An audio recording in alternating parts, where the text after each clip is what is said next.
Thank you so much for inviting me to talk about our study. What is known is that obesity is associated with 13 different cancer types.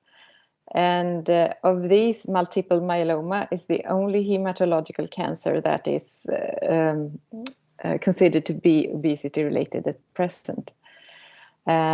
Even though there are some retrospective studies indicating that other hematological cancer forms might also be associated with obesity. In our study, we have 2,007 patients who have undergone bariatric surgery and 2,040 matched controls.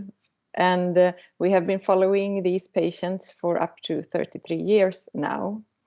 And it's known that since obesity is associated with cancer, some of these cancer forms might be reduced when patients undergo bariatric surgery.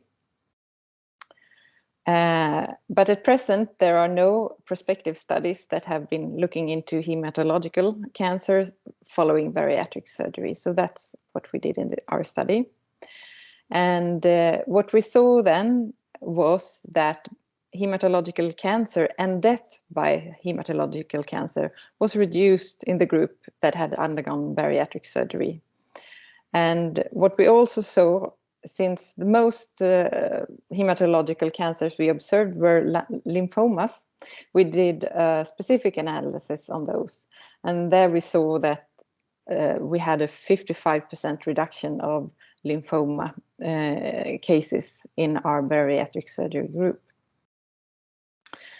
And moreover, we were interested to see whether there was a gender difference. And what we saw is, following bariatric surgery, this association with reduced cancer risk was specifically seen in women and not in men.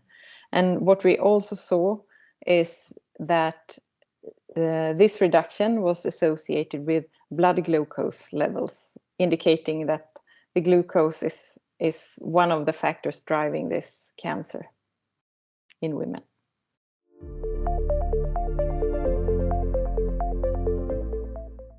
Yes, we have some limitations. Since this study has been going on for very many years, some of the surgery techniques used today aren't represented in our material, but other studies have shown that reduced cancer risk overall is associated with weight loss.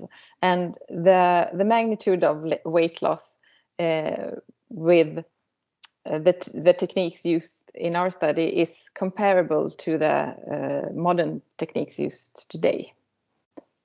But I also want to add that we have also gastric bypass and these kind of interventions in our studies that is used today.